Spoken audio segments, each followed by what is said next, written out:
Lembrando a todos que nós estamos na quarta edição do COIREM, que é o Congresso Internacional da Resistência Maracanã. Esse ano está com o tema Universidade Indígena na Atualidade, com os povos indígenas de todo o Brasil. É verdade, viu? Tá parecendo um ATL do Rio de Janeiro, tem indígena de toda a parte de Pindorama e de Abya-Yala aqui presente. Centenas de povos presentes aqui. O COIREM acontece a cada 2 anos, né? Apesar de 2 anos atrás não ter acontecido devido à conjuntura. Mas se o grande espírito permitir, a partir de agora vai continuar sendo. Daqui a 2 anos a gente vai estar fazendo esse encontro maravilhoso de novo. COIREM, que é o Congresso Intercultural da Resistência dos Povos Indígenas e Tradicionais do Maracanã, que é um encontro bienal, internacional, que surgiu de um sonho coletivo acalentado na Tecorral Maracanã e no CESAC. É uma realização da Funarte, da Universidade Pluriétnica Indígena Aldeia Maracanã, Tecorral Maracanã, do CESAC Cauiré, que é o Centro de Etnoconhecimento Social, Sociocultural e Ambiental Cauiré, do bairro de Tomás Coelho, do lado do metrô. A Zau Xipecoé, a Etnias do Porto e a Eleven Produções. Esse projeto foi fomentado pelo programa Funarte de apoio a ações continuadas 2023 e está sendo realizada pela Universidade Pluriétnica Indígena Aldeia Maracanã e pelo Centro de Etnoconhecimento Sociocultural e Ambiental Cauiré, com apoio do coletivo Transfluência de Saberes da UFRJ, a Voz das Comunidades, o F20, Etnias do Porto, Catu Filmes, Eleven Produções, Cozinha Solidária, Coletivo Indígena de Arquitetura da UFRJ, Anajup da UFRJ e Zau Xipecoé. Lembrando que depois da próxima mesa, teremos a última mesa do dia, que é a mesa Diversidade e Identidade, corpos que resistem em dobro. Depois dos debates a gente vai ter um filme, que na verdade é um curta de 26 minutos, de 2020, chamado Saúde Indígena. É o Cine Aldeia. E depois disso a gente vai começar a dançar, vai começar a cantar, a se divertir para as atividades culturais da noite. Nós vamos ter Cacuriá, a dança do Cacuriá. Depois nós vamos ter a janta, né? Saco vazio não para em pé. E no final, para fechar essa noite linda e para fechar esse COIREM lindo que nós vivenciamos, nós vamos ter o show da parente Uena Ticuna, às 7h30. Na verdade vai ser um pouco mais tarde, porque a gente infelizmente se atrasou um pouco hoje aqui na programação. Aí, para finalizar, nós vamos ter o som da DJ Cris Satere Maué, que já vem tocando aí nos outros dias aí de COIREM também. Então é isso, é só alegria. Todo mundo já está aqui. Vou pedir para os parentes já se posicionarem aí na mesa. E vou passar a palavra aqui para o parente Lucas Munduruku, que vai mediar esse debate e fazer a apresentação dos parentes também, que vão estar aqui presentes hoje. Tendo aí. Chipascan, Oiká, Oboreia. Bem-vindos aqui, o COIREM mais uma vez. Convido agora todos os jovens da aldeia, os jovens visitantes que estão por aí andando, chega junto com a gente, que agora vai começar uma mesa muito legal, que é sobre os desafios dos jovens na universidade.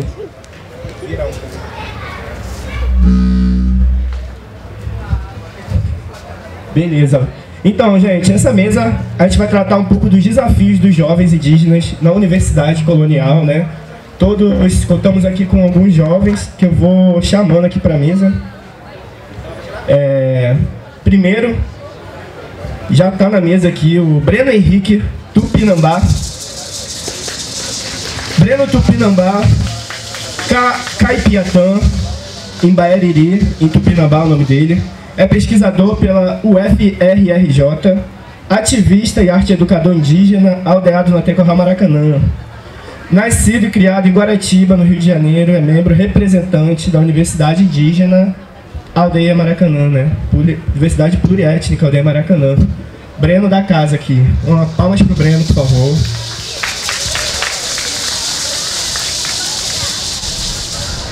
Então, nosso segundo convidado é o Genival Laranhaga. O Genival do povo ticuna, estudante do curso de Ciências Sociais na Unicamp, representante do coletivo dos acadêmicos indígenas na Unicamp. Palmas para o Genival. Nosso terceiro convidado é a Vanderleia Ferreira Cubel, do povo Cubel, estudante do curso de Engenharia Civil da Unicamp, representante do coletivo indígena da Unicamp. Palmas para a Vanderleia.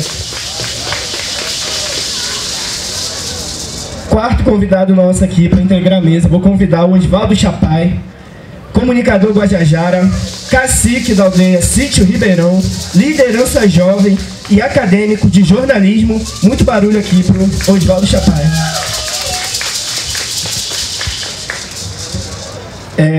A gente teve uma troca na mesa. A Maíra, ela não vai poder participar, que é filha do cacique Urtal, e a gente convidou uma convidada muito importante também, que vai estar com a gente. Posso chamar aqui a Maiara Arapium, do município de Santarém, filha do cacique Eninaldo, única Arapium ingressante esse ano na Unicamp, no primeiro vestibular que aconteceu em Santarém, no Pará. Ela faz educação física, tem 20 anos, é jovem liderança. Muito barulho para Maiara.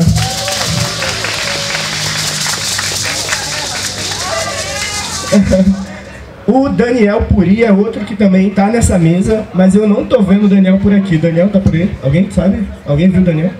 Daniel Tanguapuri? Bom, vamos esperar o Daniel, mas eu acho que a gente pode... Ó, o Daniel está passando lá atrás, ó, trabalhando. Ei, Daniel, vem cá, rapaz. Aqui é muito trabalho na aldeia, gente, para organizar o congresso. Então vou anunciando ele aqui.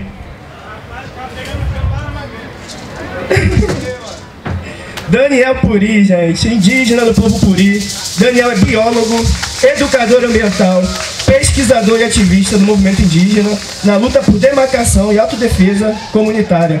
Ele é aqui da casa da Aldeia Maracanã e está fazendo mestrado em Educação e Ciências de Saúde pelo UFRJ. A pesquisa dele é sobre epistemologias indígenas no ensino e sobre os conflitos socioambientais nos territórios. Muito barulho para o Daniel Puri. Gente, para mim, que já fui estudante indígena da graduação também, e sei os desafios, é muito gratificante ter uma mesa com jovens tão importantes assim, e que tem tanto a apresentar e compartilhar com todos vocês, com todos nós. Então, agora, para começar a mesa, eu vou convidar... Quem eu convido primeiro? Acho que eu vou convidar o Breno, que é da casa, para começar a abrir. O Breno Tupinambá, que é estudante lá da Universidade Rural, coletivo indígena, não é? Que vai poder falar um pouco da experiência, Breno. Como é a sua trajetória, a experiência enquanto estudante indígena, o seu desafio na Universidade Rural. A palavra é sua. Catuaí, Catural, Iande Caru, Iexeca, Ipiatã, em Boeriri, Tupinambá. Boa tarde a todos, todas e todos. Primeiramente, eu queria agradecer ao Grande Espírito e eu queria dar boas-vindas a todos os guerreiros. Tem guerreiro aí? Tem guerreiro aí? A aldeia Maracanã é uma aldeia de guerreiros, é ancestral. E os nossos ancestrais espirituais tupinambás, eles lutaram nessa terra e lutam até hoje, porque eu tô aqui. Eu tô com meus pajés, tô com o meu cacique, Tupinambá do Rio de Janeiro. Nasci no interior do Rio de Janeiro e luto desde o primeiro dia da minha vida. Hoje eu tô aqui para falar um pouco das lutas de nós universitários indígenas, porque ser indígena é lutar. E eu não sei fazer outra coisa na minha vida a não ser lutar pelo meu direito, pela minha família, pela minha cultura. Atual. Primeiramente eu queria te falar porque o Rio de Janeiro inteiro é um território tupinambá ancestral, que é confirmado no livro Rio Antes do Rio. Aqui no Rio de Janeiro é um território sagrado. Esse pé que você pisa é um território tupinambá ancestral. Meus parentes, os guerreiros Cunhambebe, eu sou filho de Cunhambebe, lutaram até o último guerreiro. Lutaram até o último guerreiro para não ser escravizado. Hoje eu estou aqui porque o meu sangue é forte e depois de 500 anos, Tupã me deu visão, me deu audição e me deu força para estar aqui para ler e ser um universitário. E as minhas palavras, a minha sabedoria eu compartilho porque elas não podem morrer comigo, porque as árvores criam sementes. E eu falo, qualquer guerreiro que tem aqui, qualquer guerreira, juntem conhecimento e compartilhem, porque a retomada não é só cultura, a retomada é o continente inteiro, porque o continente é nosso. E é isso. Eu gostaria de falar que eu sou universitário da Universidade Federal Rural, eu faço licenciatura em Educação no Campo, eu sou arte educador, sou pesquisador e sou membro fundador do coletivo Tuíra Caiapó, na Universidade Federal Rural. Tuíra Caiapó foi uma guerreira nossa que ancestralizou esse ano. Em homenagem a ela, é o nome do nosso coletivo na Rural, o primeiro coletivo indígena, que está sendo formado por todos os indígenas que estão naquele campo. Junto comigo tem a filha do cacique Urutau, Urutau que é um grande guerreiro. Hoje de manhã eu estava longe, e ontem à noite eu ouvi um Urutau cantar na minha janela, então eu voltei e eu estou aqui. E eu tenho que falar para vocês que esse coletivo, ele é muito importante. Eu espero que ele sirva de exemplo, porque nós, universitários indígenas, nós temos que se organizar, porque hoje estamos aqui, mas não estamos aqui confortáveis, porque o racismo da porta para fora da aldeia, ele é real e ele é violento. O racismo na vida do indígena, quem é indígena de verdade sabe que o racismo ele é cruel, ele vive. E ele está hoje em cada canto que eu vou. Eu vou na esquina, ele me chama de índio, me chama de tal coisa, e isso me incomoda bastante. Embora eu seja indígena, nós temos que estudar e pegar o conhecimento da universidade colonial branca racista, porque estar na universidade, nós sabemos que é uma posição de certo privilégio, porque enquanto eu estou estudando, meu parente está se matando de trabalhar no mercado, na cidade, pelo menos no contexto urbano. Eu vejo parente meu que é morador de rua. Então eu não me sinto confortável em estar na universidade, mesmo que seja um lugar de luta, porque hoje nós guerreiros, a nossa arma é o conhecimento. Seja indígena, reproduza a sua cultura, mas seja guerreiro, seja guerreira também, e use o conhecimento para se proteger, para estar junto, para se organizar. A aldeia é um lugar de festa, é um lugar de curtir, mas também é um lugar de se organizar, de evitar, já que nós somos o futuro, porque o futuro é ancestral, então nós temos que ser um exemplo de ancestral. Você entende? Cada um de nós pode carregar uma semente que pode ser plantada no coração de qualquer pessoa. Uma das questões que são muito pertinentes para mim é a autoidentificação, porque tem uma das coisas que eu tenho autocrítica como indígena, de achar que eu não sou perfeito. Então, as minhas críticas, eu tento passar um pouco de consciência, porque nós sabemos que não tem como você evitar reproduzir certas coisas. Então, estereótipos, racismo, preconceito, eu não acredito que seja prática de um bom ancestral.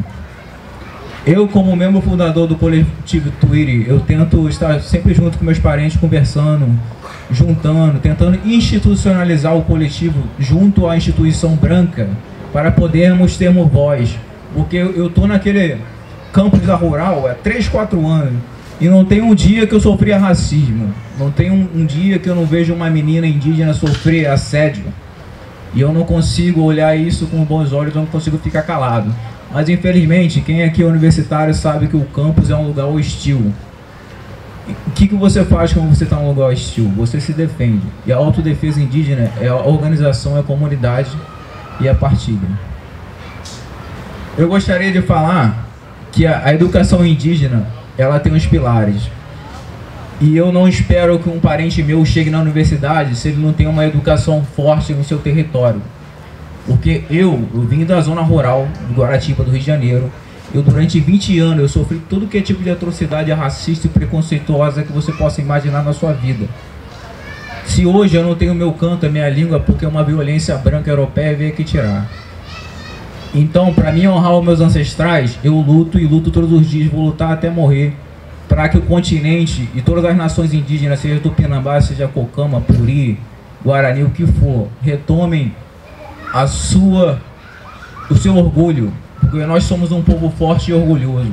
E eu sou uma pessoa que eu tento criar um conhecimento para juntar e jamais dividir meus parentes. Então eu acho que tem certas práticas que chegam a ser estúpidas no nosso meio, porque nós somos um continente só, nós somos só um povo.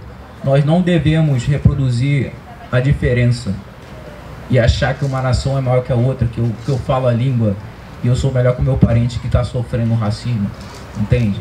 Eu espero que cada um de nós aqui, a partir desse dia, porque nós estamos numa aldeia ancestral, esse território aqui, ele é fortíssimo.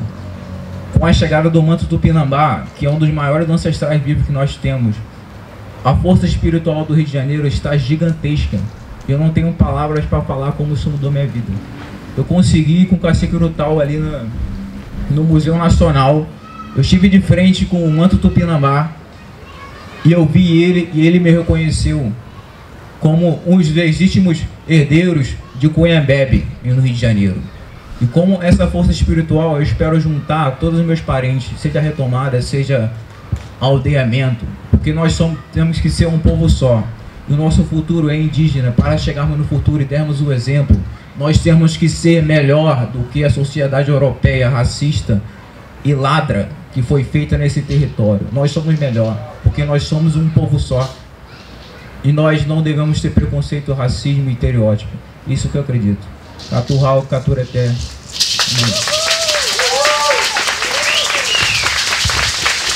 Valeu, Breno. Muito forte a fala, né? Realmente são muitas dificuldades assim que os jovens indígenas enfrentam, independente do território que eles saiam, mas a nossa cultura que a gente carrega, infelizmente, ainda sofre muito estigma, muito preconceito da sociedade. E eu acho que agora eu queria convidar aqui o cacique Oswaldo Chapai, que é a liderança, para poder falar um pouco da experiência dele, enquanto também um comunicador, enquanto jornalista, enquanto um jovem também que passou por esse processo e deve ter uma experiência muito grande para compartilhar. Então, peço para poder entrar na conversa. Obrigado. Então, Zé Carol. Oi. Microfone. Tá rolando, não?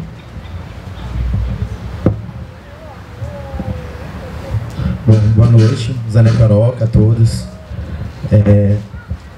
Falar sobre o ensino superior, né, primeiramente vamos falar sobre o ensino de base, né, para poder chegar até lá, porque essa dificuldade veio das nossas bases, porque exatamente sabemos que o Estado, muitas vezes, ele não entrega o ensino que é preciso para podermos chegar ao ensino superior. Então a dificuldade começa daí. E também falar sobre o apoio emocional que muitas vezes não temos dentro das universidades. Algumas universidades hoje em dia têm, mas tem parentes que têm esse problema de não falar, de não saber se comunicar com o psicólogo. Por isso que muitas vezes acaba desistindo, porque a dificuldade também existe na permanência, né? Que se a gente for pensar muito bem sobre isso, a gente ter essa permanência, existe várias dificuldades em torno disso, principalmente para quem mora no território, se deslocar do seu território, da base, para a cidade. Eu passei muito por isso quando eu estava estudando na cidade, morava na aldeia, e me deslocava.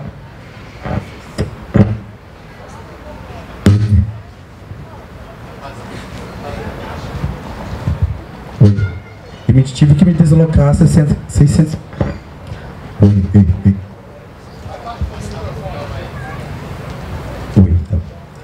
E tinha que me deslocar 60 quilômetros da aldeia para minha cidade. Isso de segunda a sexta.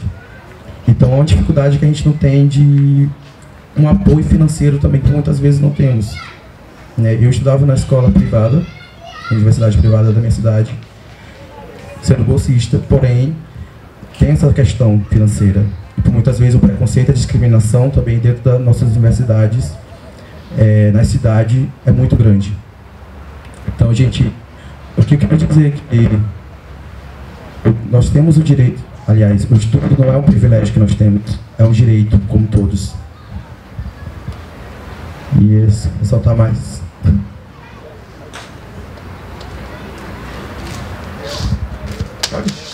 Obrigado, gente.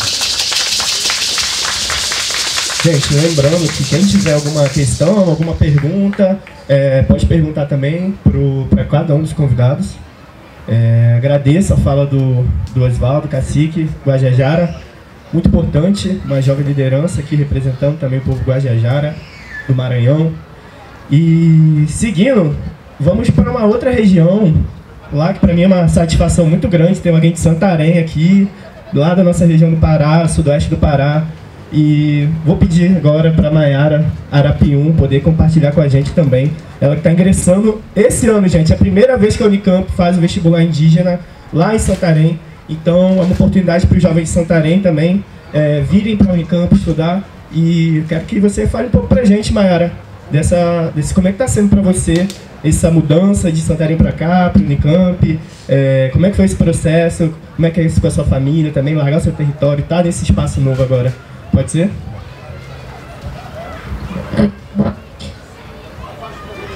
Oi. Boa noite, gente. Oi. Boa noite.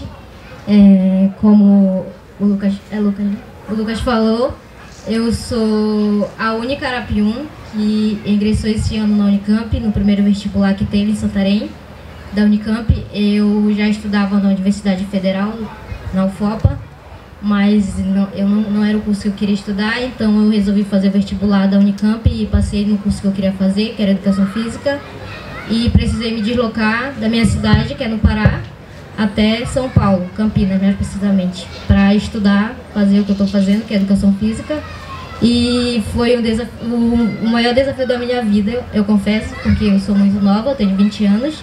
Foi mais difícil para os meus pais do que para mim. Eu estar aqui, meu pai é a liderança da minha aldeia, então obviamente ele queria que eu ficasse na minha cidade, estudando numa universidade indígena, fazendo superior na UFOPA, que também eu entrei pelo vestibular indígena. Porém, eu sempre quis ir mais alto, sempre quis vir para mais longe, sempre quis enfrentar esses desafios, ocupar espaços. E eu acredito que eu estar fazendo isso não só pelo meu estado, pela minha etnia, pelo meu povo. Eu tive uma fala hoje que o Coerém é uma luta não só do povo Guajajara, mas de todos os outros povos, dos nossos povos. O povo Tupinambá, que ocupou primeiro esse espaço, mas hoje nós lutamos por essa mesma causa. E dentro da Unicamp, falando como está sendo, eu confesso que é um desafio grande desde me deslocar de lá. Eu precisei me deslocar de um lugar completamente diferente. O lugar que eu estou ocupando é completamente diferente do lugar que eu cresci. Eu nasci e me criei na aldeia, desde sempre. Estudei na aldeia, nunca morei na cidade. Comecei a morar na cidade com meus 15 anos. E do meu ensino médio eu já entrei para a faculdade, onde eu estudei 2 anos. De lá eu vim para a Unicamp, então eu sempre tive esse contato com pessoas tanto indígenas quanto brancas. Porém, aqui é diferente, é muito diferente da minha cidade. Quando eu estudei na UFOPA, querendo ou não, eu tinha parentes mais próximos da minha etnia, principalmente do lugar que eu cresci, do lugar que eu me criei, então eu tinha contato com o meu povo diretamente.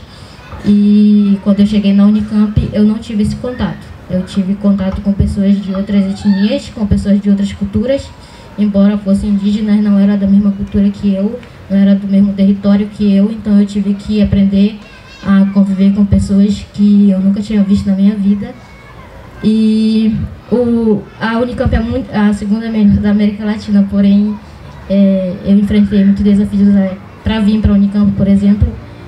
Meu estado é muito longe do São Paulo, então a gente teve que desembolsar um valor muito alto para mim vir para São Paulo. A Unicamp tem uma ajuda de custo, porém essa ajuda de custo eu recebi já quando eu cheguei em São Paulo. Então eu tive que, minha família na verdade teve que dar um jeito para me vir. Além disso, eu acredito que ocupar o espaço na Unicamp é uma luta diária. A gente que é indígena entra pela cota indígena e não entra diretamente no nosso curso. Isso já começa daí o desafio. A gente precisa fazer 1 ano de percurso formativo indígena na Unicamp para aprender para poder entrar no nosso curso, ou seja, a gente está fazendo 2 vezes o mesmo processo. Caso eu não consiga passar pelo percurso, eu não vou conseguir entrar no meu curso, então isso já é meio que não tá ocupando o meu lugar da forma correta que eu queria estar ocupando. Obviamente eu queria entrar como todos os outros entram, como todas as pessoas de outras cotas entram, cotas dos não indígenas. Eu acredito que eu ter passado um vestibular já é uma prova de que eu, sim, devo ocupar o espaço que eu estou ocupando, que é meu por direito, que eu estudei para entrar e que eu sou capaz de chegar até o final, até além do que eu pretendo chegar. Então, eu acho que essa luta é diária mesmo. A gente está ocupando esses espaços. Todo dia a gente está ocupando espaço. Eu acho que a gente ganhar respeito é a gente estar ocupando esse espaço, independente de ter pessoas indígenas ou não. Eu acredito que eu estar ocupando esse espaço agora como a única da minha etnia já é um grande avanço para mim, porque eu sou a primeira, mas eu quero trazer mais e mais e mais e mais do meu povo para cá. E eu acredito que eu estou representando não só um povo, não só o meu povo, estou representando todos nós que estamos aqui, e eu estou na luta diariamente, não é só por mim, não é só pelo meu povo, é pelo povo de vocês, pelo nosso povo. E não é só uma luta no ambiente universitário, é uma luta diária de todos nós, todo mundo sabe disso. E é isso, gente, estou muito feliz de estar aqui também, ocupando esses espaços, não só como uma pessoa da minha etnia, mas como uma pessoa indígena que nasceu e cresceu na aldeia. Eu realmente eu tenho o sangue indígena desde que eu nasci. Meu pai é cacique da minha aldeia, meu avô era cacique antes do meu pai, e eu pretendo continuar levando isso adiante, me formar, me fazer o que for possível aqui e, se Deus quiser, voltar para minha cidade. E é isso. Muito obrigada.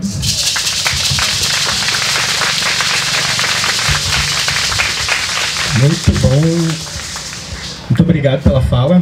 É muito difícil realmente, porque eu acho que assim, o estudante indígena, até quando ele tem o acesso à universidade, a universidade também quer encaixar ele em algumas caixinhas, né? Eu acho que só pode ter graduações que são para indígenas, outras não pode. Então, assim, aqui na UFRJ, por exemplo, a gente só tem cota para indígena na pós-graduação e no programa de antropologia. Então, o indígena só pode ser antropólogo, não pode ser médico, não pode ser engenheiro, não pode ser geógrafo, advogado. Então, a gente precisa ampliar isso aqui, principalmente no Rio de Janeiro, né?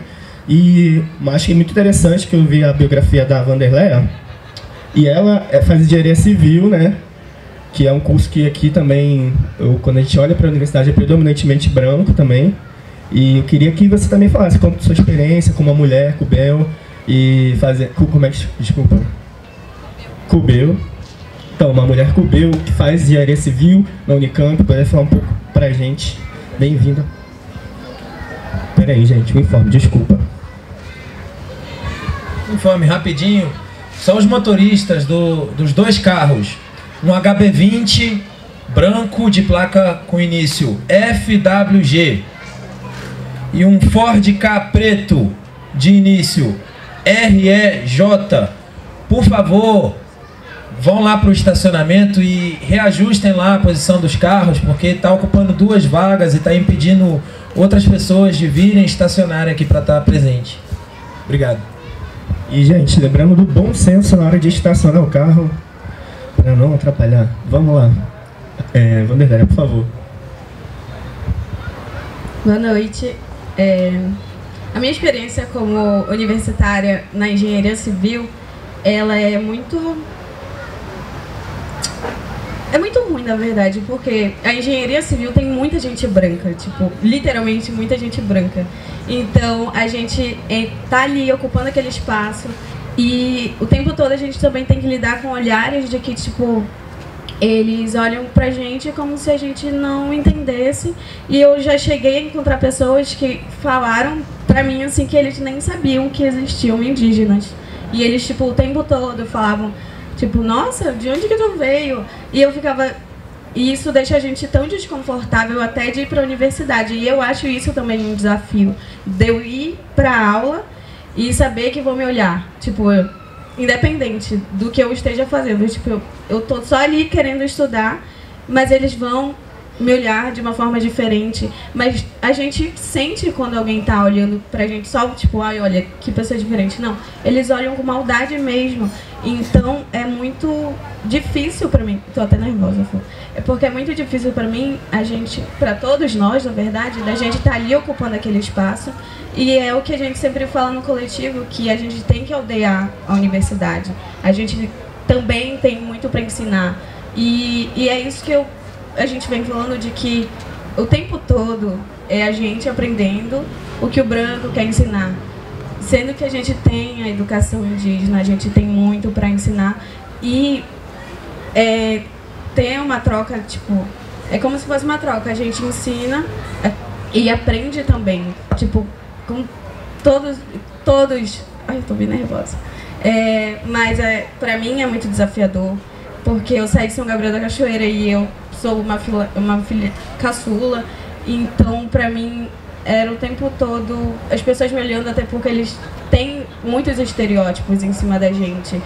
Tipo, por eu ter um cabelo enorme, eles ficam tipo, nossa, olha lá, a Índia, que foi que aconteceu ontem mesmo, anteontem na praia, tipo, o tempo todo isso. E pra mim é desafiador, repetindo de novo.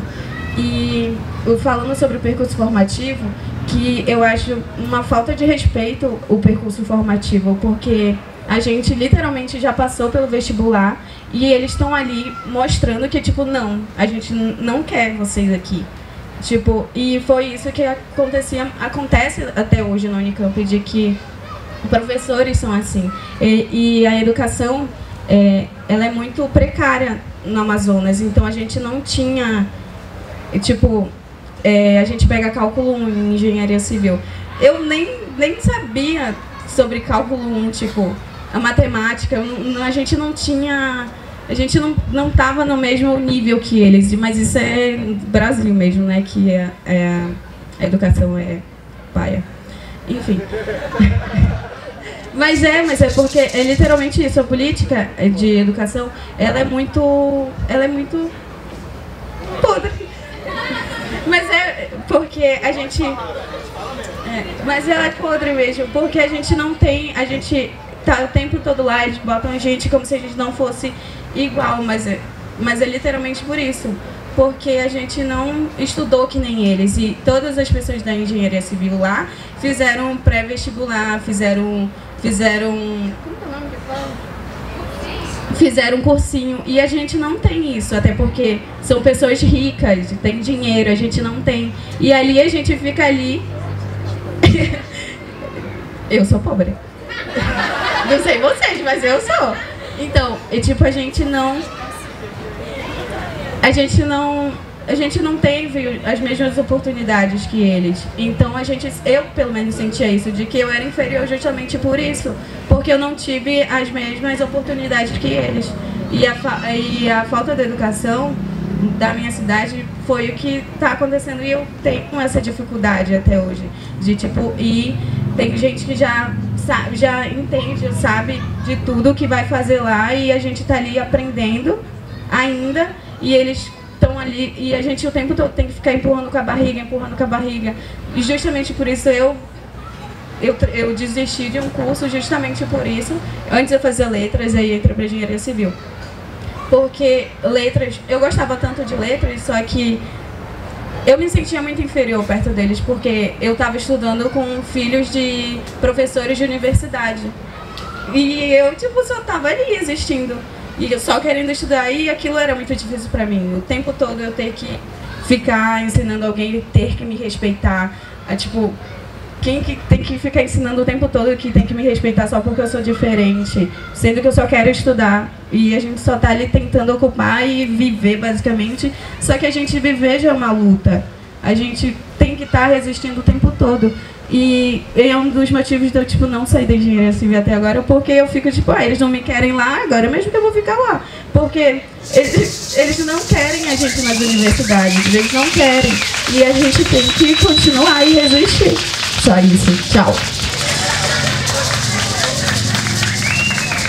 maravilhosa, aparente. Fala muito rica, né? Que traz uma realidade que, infelizmente, acontece com muitos indígenas, assim. A gente luta para acessar esses espaços, quando chega lá, a gente passa por mais dificuldade ainda, né? A gente pensa, agora que eu passei, tá tranquilo. Aí a gente chega lá e vê que é mais difícil ainda se manter. Então, vocês todos que lutam, que eu convoco também para lutar pelas cotas indígenas, vamos lutar também para a permanência desses jovens indígenas. E não é só lutar pela política não, mas é o dia a dia também, né? Você que é universitário, tem um estudante indígena, não fica olhando para ele como se ele fosse um alienígena, como se ele fosse um ser de outro mundo. São pessoas iguais, que têm um sangue vermelho igual, e que tem muita coisa para contribuir. E sejamos amigos, nossos parentes também, vamos receber a galera de um jeito positivo. Continuando a mesa, nosso próximo, que eu vou chamar aqui para conversa, é o Genival. E eu queria que o Genival pudesse falar um pouco, além da experiência dele enquanto estudante, ele também é representante do coletivo dos estudantes indígenas, né? Então, queria que você falasse um pouco também, além da sua experiência, de como foi para você sair de... Qual cidade sua? Benjamin Constant, grande presença de Ticuna em Benjamin Constant. E temos aqui, queria que você falasse um pouco de como é você sair da sua cidade, vir para cá, e a importância também de existir um coletivo indígena, se organizar dessa forma, como é isso importante para o jovem indígena. Boa noite, pessoal.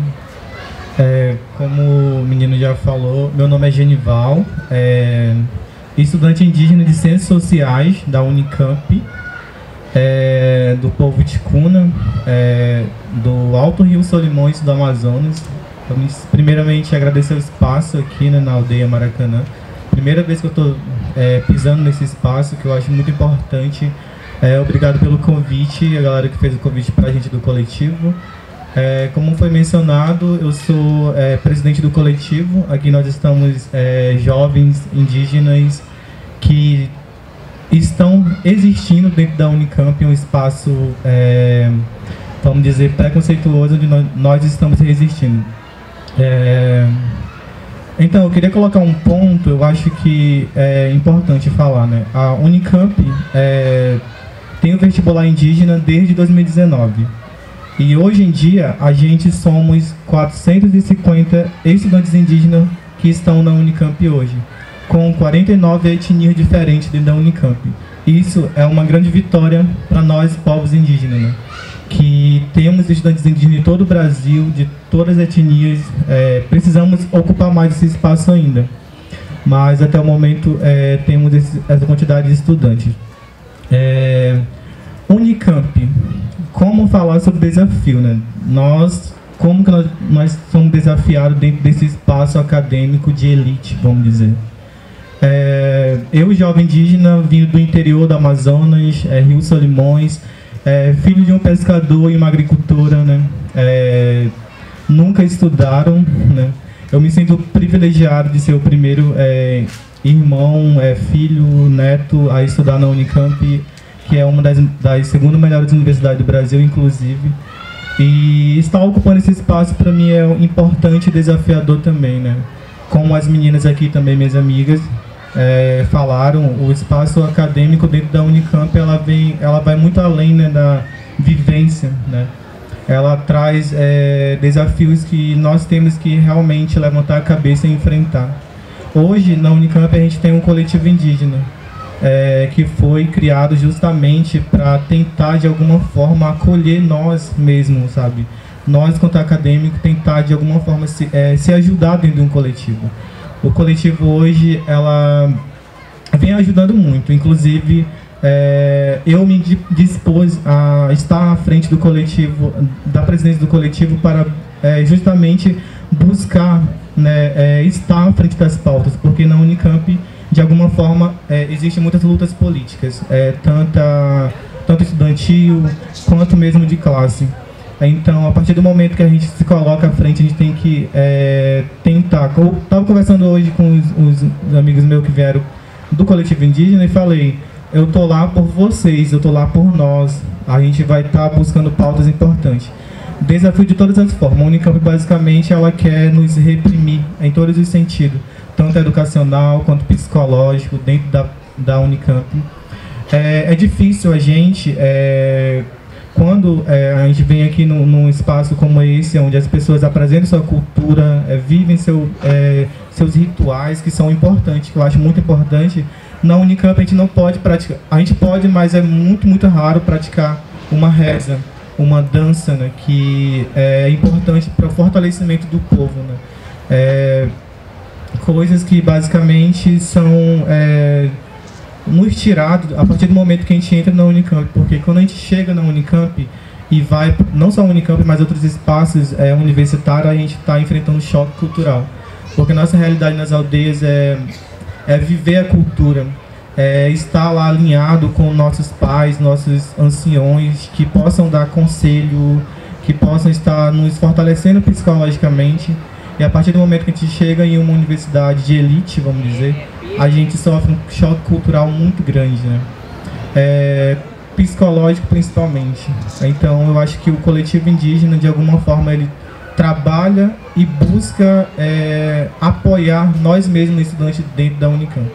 A gente está, hoje, a gente está no Brasil todo, acho que nós, jovens acadêmicos, sabemos que está uma pauta muito importante sobre a primeira universidade indígena do Brasil.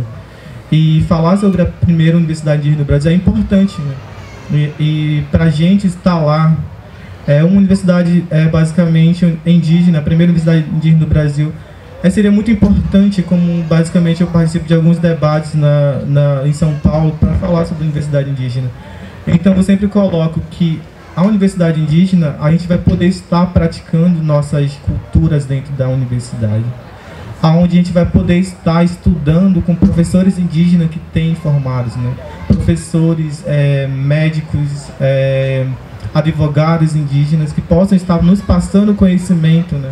Passando conhecimento de acordo com o estudante indígena precisa.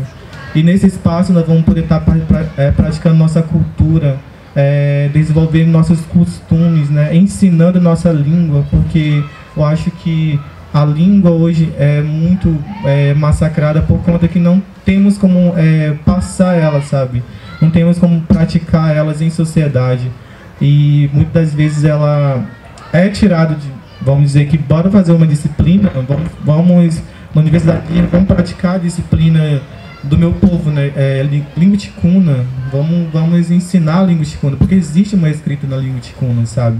Então, vamos ensinar isso na universidade indígena, né? Que é uma pauta que está sendo muito debatida. Eu espero mesmo que nós, quanto acadêmicos, com todo esse desafio que nós enfrentamos dentro da universidade, nós possamos de alguma forma estar se motivando, sabe? Se motivando para ir muito mais além disso, sabe? Eu acho que só ocupar e estar fazendo um curso dentro de uma universidade que, pela cotas indígenas, por exemplo, não é só questão de ocupar. Vamos mostrar que nós podemos ir além, sabe? Vamos estar ocupando esse espaço e, de alguma forma, levando esse conhecimento para nossa aldeia, sabe? Levar a fala do nosso desafio, como foi falado aqui já, muitos desafios que a gente enfrenta lá. Todo esse desafio que eu enfrento, eu basicamente pego para mim e serve como aprendizado de coisas que eu possa superar aquilo, sabe? Eu sou uma pessoa que não, tipo, me limito das coisas, sabe? Tipo, o desafio que eu tenho, eu levo como força para mim. Porque quando eu saí da minha aldeia, meu pai falou, você vai enfrentar muita coisa. E eu falei, eu sei. Eu vou lá, eu vou colocar a cara a tapa e vou aprender e vou trazer um resultado para minha aldeia, né? Então, basicamente, minha contribuição com a fala é isso. Também falar um pouco sobre a questão psicológica nossa, né? É uma das coisas mais importantes, assim, manter o psicológico bem. E a partir do momento que a gente chega na universidade também a gente tem que permanecer. E o coletivo indígena da Unicamp é a luta pela permanência. Como falado também aqui, a gente tem um processo muito árduo, que é a questão do percurso formativo que a gente tem que enfrentar, sendo que foi um debate no ano passado muito que a gente enfrentou de frente mesmo, para não ter mais percurso formativo. Mas, assim, mesmo assim, a gente é silenciado dentro da universidade, sabe? Apesar de ter um coletivo de 450 estudantes indígenas, a gente é silenciado dentro das universidades. Então, basicamente, meu fala é isso. Quero agradecer aqui o pessoal, e é isso. Muito obrigado. Muito obrigado a você, Genival, Pacican. Realmente é um desafio muito grande você, quanto indígena, sair do seu território, abandonar a sua comunidade e vivenciar essa vida praticamente solitária que é você estar na universidade, né, que é muito individualista, competitiva, e a gente não tem essa lógica, a gente não tem essa filosofia como método pedagógico, método de vida e forma de estar no mundo também, né? E surfando um pouco nisso, nessa reflexão também que o parente Genival trouxe, eu quero convidar o Daniel Puri para a conversa.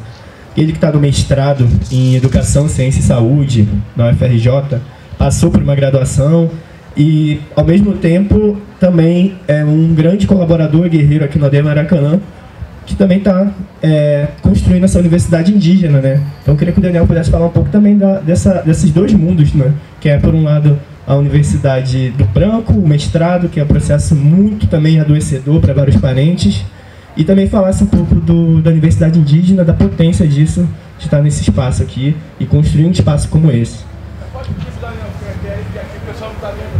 Daniel, você quer vir aqui? Pode para frente um pouco? Show. Boa noite a todos. Justamente, né, a gente ouvindo aí os parentes falando, né, sempre vai estar presente a questão do racismo, das violências que se passa, né? Mas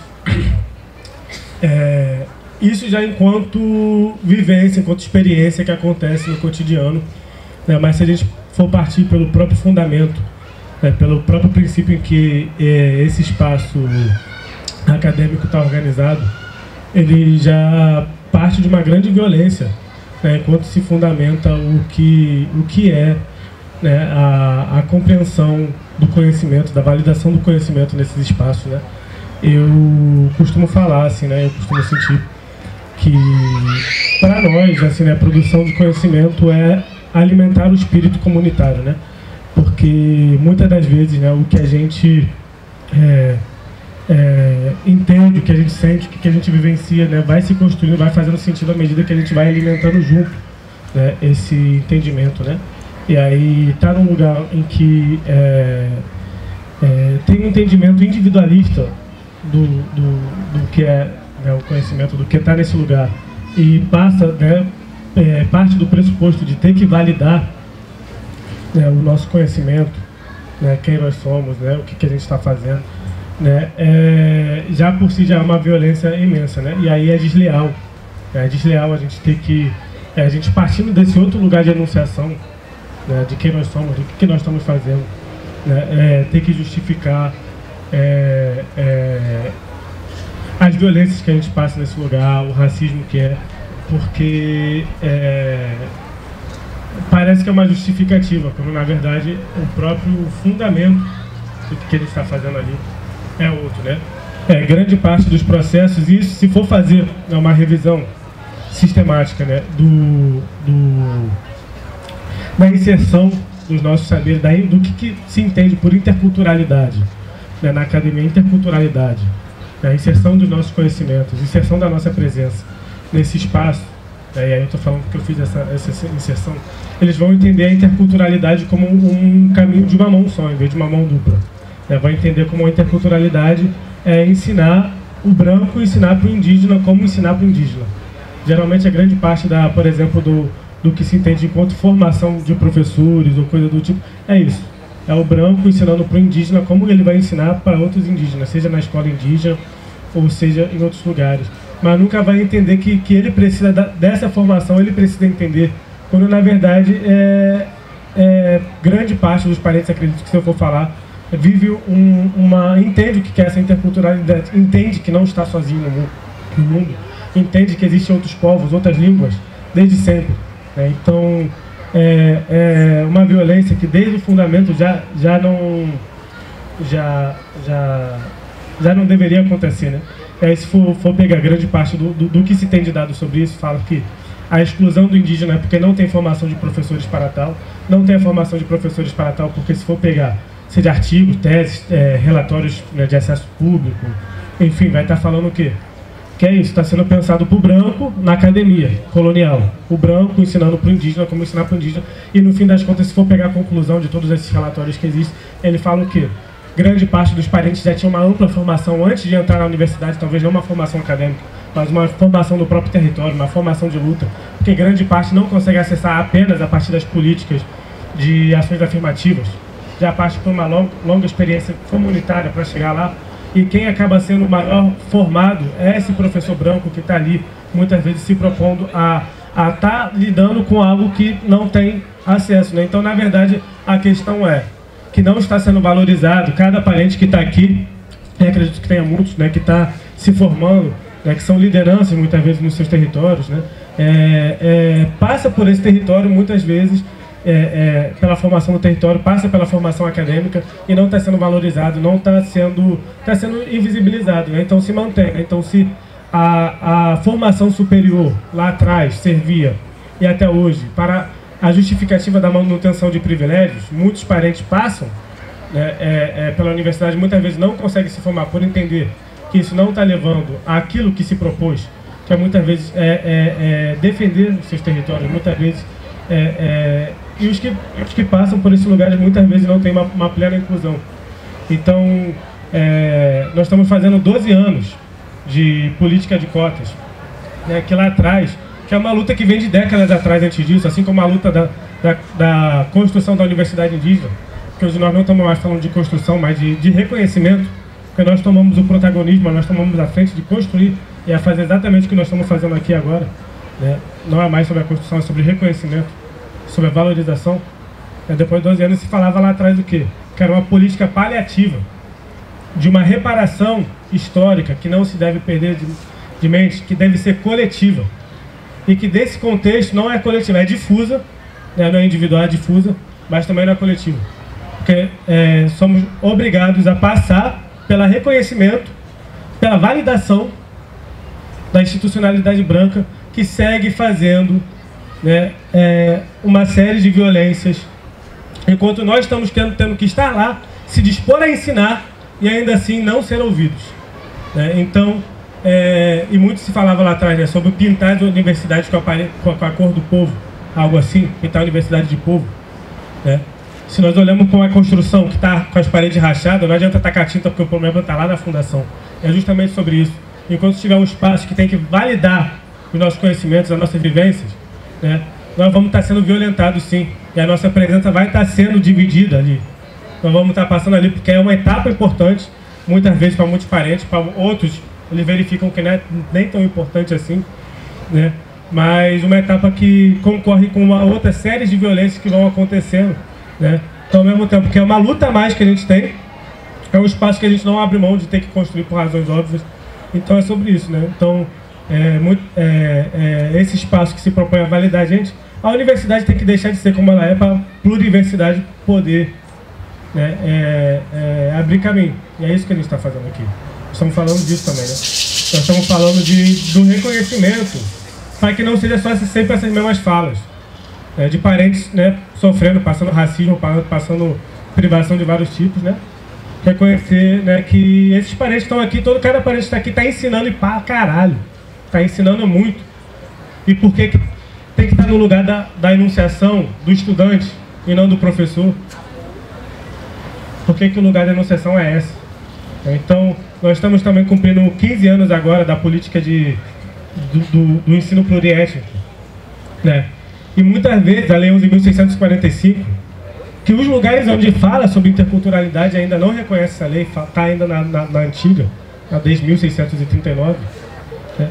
E quando se fala ainda sobre isso, sobre como ensinar o indígena a dar aula na universidade, na escola indígena. Não fala sobre como o branco vai rever essa história, vai aprender com o indígena. Quando vamos colocar os indígenas para ensinar a parar de fazer esse racismo, né? E aí são várias coisas, não sei se eu tenho muito tempo ainda, né? Mas algumas coisas que o parente Lucas estava até aqui, né? Que a gente passou da gente...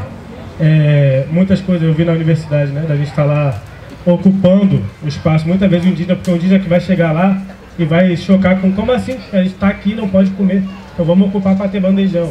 Aí vem o quê? No meio disso tudo, botar ameaça, né? Escrever ameaça nos banheiros, nas paredes, né? Falando os indígenas daqui da universidade, volte para as suas aldeias, então vamos tomar providências. Aí aparecer parente morto. Essas coisas estão acontecendo, entendeu? E aí a gente ainda tem que passar por cima disso tudo e falar, e ensinar amigavelmente o que isso acontece com a gente, né? A gente vê projetos de pesquisa para patentear conhecimento ancestral. E a gente tem que ir lá e explicar por que não patentear conhecimento ancestral. Nós não podemos mais negociar nosso direito de existir, falar que é errado, roubar, matar nossos povos. Então a universidade, a gente está aqui para defender a universidade indígena sim por causa disso tudo. Nós estamos de outro lugar de enunciação.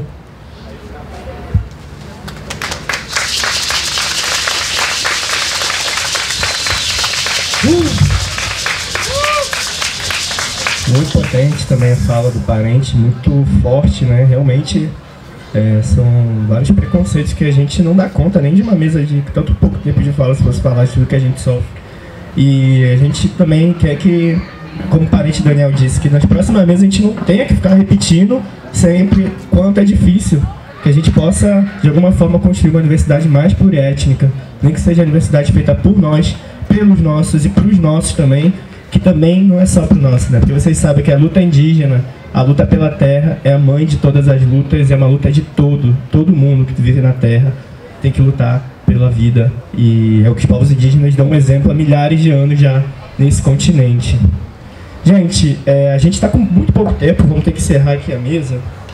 Eu acho que talvez dê tempo para uma ou duas colaborações se alguém tiver, mas eu também queria pedir a atenção de vocês para uma intervenção também de uma amiga minha, que é a Valentina Neto Charrua, e ela preparou um material muito bonito, muito lindo, muito atencioso, carinhoso, e queria que vocês dessem uma atenção para ela aqui. Oi, boa noite.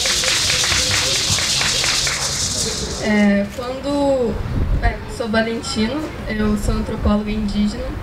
Quando o IFAM estava tendo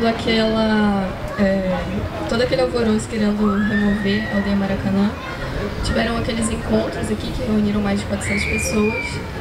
E em um desses encontros eu vim e houve um pedido para terem intervenções artísticas ou algumas ações que pudessem ajudar a comunicar e contar as histórias do que estavam acontecendo aqui. E aí eu fiz uma carta desse dia, que falei com várias pessoas, mais 4 eu coloquei aqui na carta.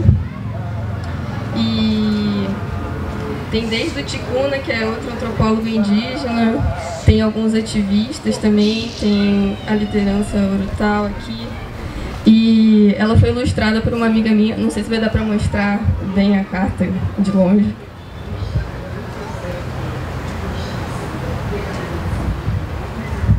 É uma carta que conta um pouco sobre o que estava acontecendo naquele momento que estavam querendo fazer a remoção e que pode ficar como um registro. A minha ideia é mandar para o meu povo, talvez se quiserem mandar para outros povos, porque isso é uma maneira de subverter o que já foi antropologia há muito tempo, que era eram brancos enviando cartas para outros brancos falando dos outros, dos povos indígenas. Agora são a carta sobre indígenas, de indígenas para outros indígenas. É sobre isso que eu fiz a intervenção. Só avisando também que a Valentina tem alguns exemplares aqui que você vai distribuir. Eu não sei qual é a melhor maneira de fazer isso. Ah, tá. Eu acho que dá pra distribuir e mostrar. Assim, eu imprimi muito pouco. E aí... Enfim, acho que... Dá pra fazer um sorteio. Acho que o sorteio é uma boa maneira. A gente pode fazer o sorteio para a próxima mesa, então? Para vocês? Posso dar aqui para as pessoas que estão aqui? Aqui, ó. Pode pegar. Gente, a nossa mesa está com o tempo muito curto agora. Então, a gente tem mais outra mesa que é muito importante também, que é a mesa sobre diversidade, que a gente vai falar sobre, vamos receber parentes aqui que vão falar sobre um pouco da diversidade dos povos indígenas também, sobre a questão LGBT, QIA+. Então, não sei, se a gente está com pouco tempo, ainda tem o show da Viena, Ticuna. Felizmente, eu acho que a gente não vai conseguir abrir para intervenção agora, mas os nossos jovens aqui, lideranças, estudantes, eles estão aqui pela aldeia, ficando aqui durante o Coirém, e a gente pode conversar com eles, acessar eles durante o evento, tá bom? Queria agradecer mais uma vez por todo mundo que está aqui, que ficou aqui até agora, prestando atenção, ouvindo um depoimento muito importante. Isso também é uma forma de valorizar esses corpos indígenas que estão passando tantas dificuldades, que passam tantos desafios, atravessam tantos desafios. E a gente atravessa e vence no final, porque esse é o que nossos ancestrais deixaram de legado, herança pra gente. E aí isso a gente não abre mão, a gente não negocia, como disse o parente Daniel. Salve!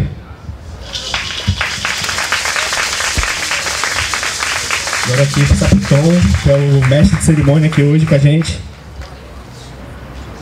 A aldeia resiste! Valeu, parente.